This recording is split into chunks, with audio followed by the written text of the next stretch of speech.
अभी तो भारत की नारी आई है और जब पुरुषों का जज्बा उतरेगा इस रणनीति में, है पिक्चर तो अभी बाकी है।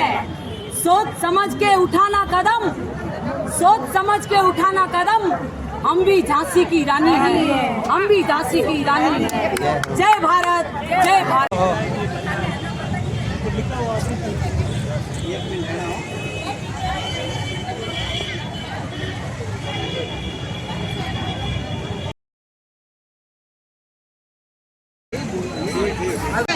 जय भारत, जय हिंदुस्तान, जय राजस्थान, जय वंदे मातरम। और मौत भी तेरी झांसी की रानी से।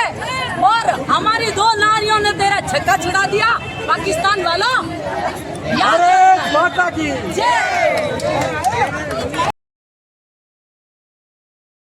स्वाभिमान रैली में हमने सिंदूर यात्रा में हमने इसको लगा के क्या भारत स्वाभिमान सिंदूर यात्रा में हमने माननीय मोदी जी और हमारी सरकार व सेना ने जो कर दिखाया है वो किसी देश के लिए ये कम नहीं है। भारत माता का नाम ऊंचा करने के लिए जो मोदी जी ने कदम उठाया है उसके लिए भारत की पूरी नारी एक होकर आज ये सिंदूर स्वाभिमान यात्रा निकाली है। और आगे हम एक होकर के बॉर्डर पर भी जाने को तैयार है, क्योंकि यहाँ जो नारियाँ थी उनमें जो उत्साह व जोश था वो एक काबिल तारीफ था, जिससे सेना को हम सब सैल्यूट करते हैं यहाँ की नारी। इनके बाद माइक लेके यस। देखिए, पहलगाम में जो हमला हुआ है हम सबको विदित है, और जो बिल्कुल जिनका कोई दोष नहीं था उनको उन्होंने गोली मारी है। और उन्होंने कहा, उस औरत को कहा कि तुम जाकर के मोदी से कह दो। जब हमारे मोदी जी को ललकारेंगे तो पूरे देश को ललकारा है और उनको जवाब भी मिला है। पुरुषों की आवश्यकता ही नहीं रही, हमारी दो बेटियों ने सब कुछ करके बताया है और उनके जो ठिकाने हैं आतंकवाद के उनको मिटाया है। वंदे वंदे। 6 दिन की शादी हुई थी उनकी, इन्हें नारवाल की, और उसकी पत्नी के सामने उसकी हत्या की है आतंकवादियों ने गोली से। और तो उसने कहा कि मेरे को भी मार दो, तो उसने कहा कि जाके मोदी जी से बोलो वो मारेंगे। तो मोदी जी, हमारे प्रधानमंत्री मोदी जी ने ऐसा किया कि ये तो धर्म पूछ के मारा था और मोदी जी ने घर में घुस के आतंकवादियों को मारा। इसलिए महिला कमजोर नहीं है। धन्यवाद।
सभी स्टेट पर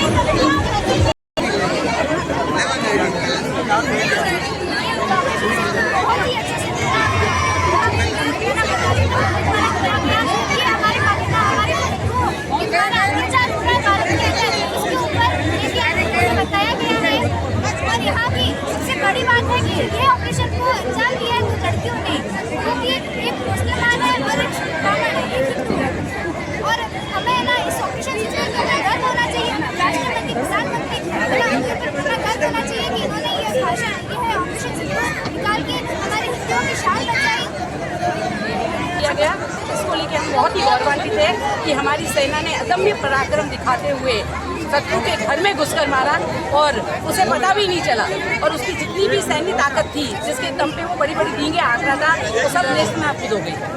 जिस तरह करी थी कितनी खुशी होती है कि आज अपने देश को बिल्कुल, क्योंकि हम महिला आबादी 50% है, और जब हमारे द्वारा हमारी महिला शक्ति के द्वारा ही सारी ब्रीफिंग की गई, इसको सुनकर तो हमें बहुत ही गौरवान्वित महसूस किया कि आज हम कहीं किसी से भी सूरत में हम किसी से पीछे नहीं है, और कदम से कदम मिलाकर चलने के लिए हम तत्पर है, तैयार है। जोश और जुनून तो शायद आज आप जो छोटा बच्चियाँ हैं, छोटे से बड़े शायद 70 वर्ष की भी महिला हमारे साथ है और 7 साल की भी एक बच्ची भी, तो ये जोश सिर्फ 2 महिलाओं को देखिए, क्योंकि ऐसा है कि अगर वो बॉर्डर पे लड़ सकती है तो हम हमारे घर में तो लड़ ही सकते हैं, और यही चीज़ सिखाने के लिए और इस जोश को बढ़ने के लिए हर एक के अंदर, और ये हमारा ऑपरेशन सिंदूर को लेकर जो हमारी संकोच ले ली थी, बहुत ही अच्छे से और सबने बहुत अच्छे से इसको निभाया। क्योंकि वहाँ पर जिन निहत्थे लोगों की, जिन पर्यटकों की हत्या की गई थी, उनका न तो आतंकवाद से कोई लेना देना था, न किसी और चीज से, वो सिर्फ वहाँ घूमने गए थे, और उनके सिंदूर को उजाड़ कर जब उनको हमें मैसेज दिया गया 140 करोड़ भारतीयों को कि हमने तुम्हारा सिंदूर उजाड़ा है, तो उसी को प्रतीकात्मक रूप में अपने आगे रखते हुए प्रधानमंत्री जी ने इसको नाम दिया ऑपरेशन सिंदूर, और इसकी अगवानी दी वो महिलाओं को कि अगर हमारे सिंदूर को छेड़ा जाएगा तो हम भी किसी से पीछे नहीं है और हम उनको नेस्तनाबूद करेंगे। आज जो महिलाओं ने जोश दिखाया है, क्योंकि ऑपरेशन सिंदूर महिलाओं का प्रतीक होता है, किस तरीके से आज बालोतरा में उत्साह देखा गया? बालोतरा में इतनी गर्मी, हम सब जानते हैं कि 9 तपा चल रहा है और बहुत भयानक गर्मी है, उसको देखते हुए भी महिलाओं ने बढ़ चढ़कर जोश से इतनी भारी संख्या में और पूरी यात्रा पूरी की, संघोष रैली पूरी की, मंच की तरफ से मैं महिलाओं का, मातृशक्ति का बहुत बहुत आभार और धन्यवाद करना चाहूँगी। थैंक यू आप सबको।